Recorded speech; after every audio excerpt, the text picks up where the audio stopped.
गुरु पूर्णिमा का पर्व आषाढ़ मास की शुक्ल पक्ष पूर्णिमा को मनाया जाता है। यह दिन गुरुओं की पूजा और सम्मान का दिन है। इस पर्व को महाभारत के रचयिता महर्षि वेद व्यास के जन्म में रूप में भी मनाते हैं। इसलिए गुरु पूर्णिमा को व्यास पूर्णिमा भी कहा जाता है। प्राचीन काल से हमारे देश में गुरु शिष्य यानी शिक्षक छात्र का संबंध बहुत ही सर्वोपरि रहा है। गुरु की आज्ञा किसी भी शिष्य के लिए आदेश से कम नहीं होती थी। कोई भी उसकी अवहेलना नहीं करता था, जिसके कारण गुरु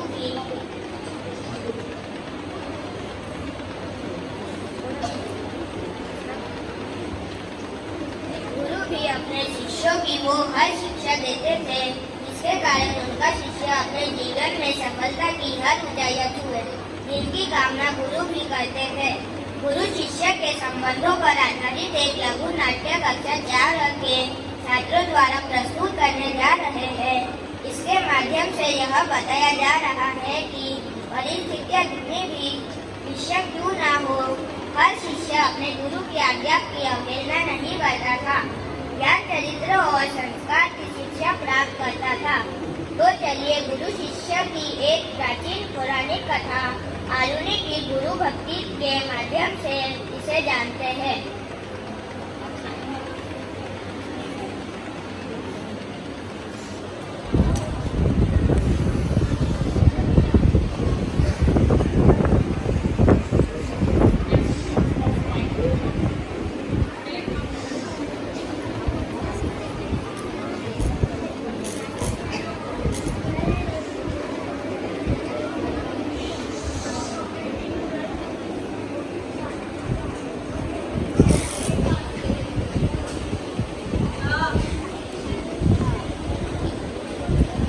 बोलो मेरे साथ।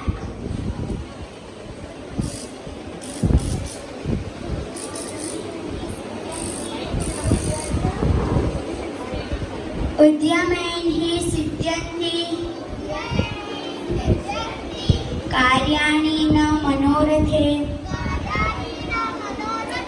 नहि तस्य सिंहस्य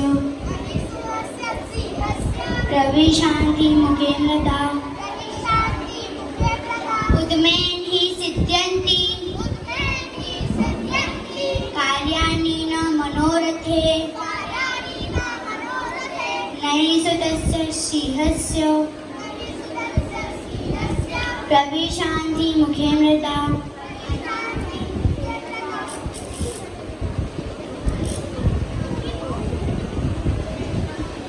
अर्थात उद्यम से ही कार्य सफल होते हैं, ना कि मनोरथों से भी। उसी प्रकार जैसे सोए हुए शेर के मुंह में मिर्च खाया नहीं आता है, उसके लिए शेर को परिश्रम करना पड़ता है। बालकों, बोलो मेरे बालकों, मुसीबत चाहे किसी भी बड़ी क्यों ना हो, हमें कभी भी उससे डरना नहीं चाहिए। हमें उसका डटकर सामना करना चाहिए। बरसात शुरू हो गई है। आरुणि, तुम खेत पर चले जाओ। पानी से कोई मेड़ टूट गई हो तो उसे बांध आना, ताकि अधिक पानी के बहाव से फसलें खराब ना हों। तो आज्ञा गुरुदेव।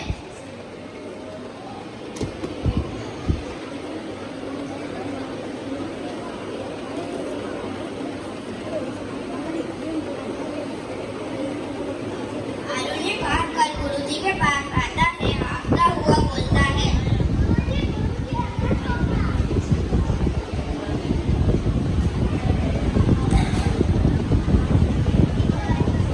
क्या हुआ वत्स, तुम इतने घबराए हुए क्यों हो? धान के खेतों को सींचने के लिए जो पानी भरा गया था, वह क्या आरुणि, बोलो। वह मेड़ तोड़कर पानी बाहर आ गया है। हमें जल के प्रवाह को रोकना ही होगा, अन्यथा आश्रम वासियों को भारी संकट का सामना करना होगा।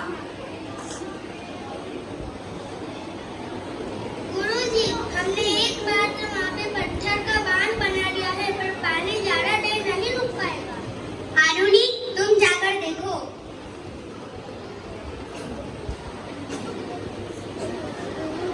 आरुणि चला जाता है और आरुणि मन में प्रवाह को रोकना ही होगा। आधुनिक पुल पहुंचता है और देखता है कि उनके द्वारा बनाया गया बांध टूट गया है और सोचता है, पर उसके समझ में नहीं आ रहा है कि वो क्या करे और जल के प्रवाह को कैसे रोके। वो जितना प्रयास करता असफल होता जाता। अंत में उसे अपने गुरु की कही बात याद आती है कि मुसीबत चाहे कितनी भी बड़ी क्यों ना हो, कभी भी मुसीबत से डर कर भागना नहीं चाहिए। मुसीबत का डट कर सामना करना चाहिए। फिर उसने एक उपाय सोचा और मेघ के जवार लेट गया। पानी का बहाव रुकने का नाम नहीं ले रहा था। ठंड से ठिठुरते हुए उसका पूरा शरीर सून पड़ गया और उसे नींद आ गई।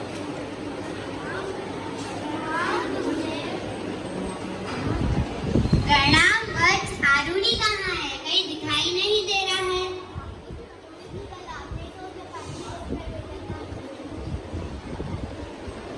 गुरुजी, कल आपने तो उसे पानी रोकने भेजा था। हे भगवान, ये कैसा अनर्थ है? वो अभी तक नहीं है। चलो आरुणि को ढूंढते हैं।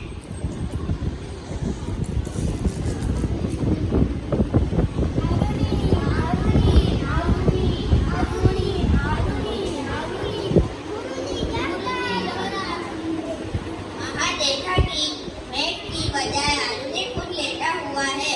गुरुजी को बहुत आश्चर्य हुआ और रात भर आधुनिक के द्वारा सहे कष्टों को याद करते उसे गले लगा लिया।